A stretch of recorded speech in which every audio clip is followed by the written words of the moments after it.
Come on, tell somebody else, I have to respond.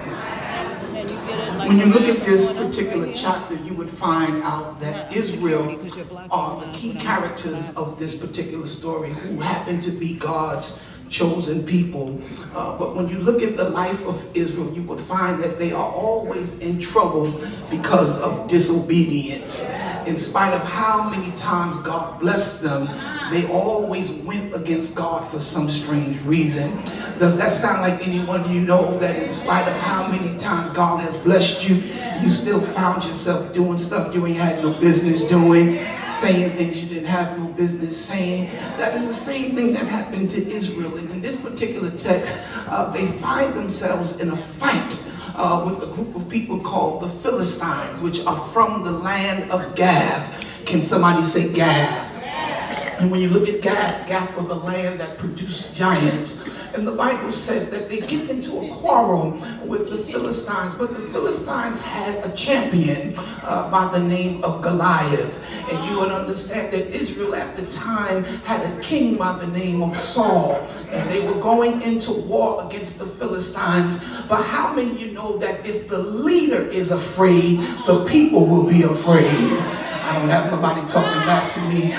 The Bible lets you know that they're out there for 40 days. Saul and all the men that had swords, they had experience in fighting. They had shields, they had helmets on. But one of the things they did not have was a voice. And I need you to understand, whatever you go through, brothers and sisters, tell somebody, don't ever lose your voice.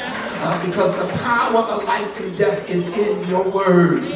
And the Bible lets us know that they're out there, Attorney Harding, going back and forth with the Philistines for 40 days. And back at the house of David, his father Jesse now knows that his sons are down there fighting, or supposed to be fighting, with Israel. And Jesse tells David, listen here, son, I'm going to give you some bread and some cheese, and I want you to go down there and give it to your brother to sustain them, because I'm sure they're tired from all the fighting that they're doing. But when David gets down to the war, he finds something very interesting. He finds all the grown men with all of the armor, all the grown men with all the weapons, standing there and not saying anything, as this uncircumcised Philistine begins to taunt the people of God. And some of you don't really understand the significance of that, but when you do your studies of Jewish customs, the Jews as a people were supposed to pray twice a day. But every time that they were supposed to pray, Goliath would come out and taunt them, because the enemy knows if he's going to stop us, the biggest and best thing that he could do is cause us to have a disconnect with our God. But I want to know, is there anybody in here that will stomp your right foot and shout, me and God are connected this morning? I dare you to open up your mouth and shout, I got a connection this morning.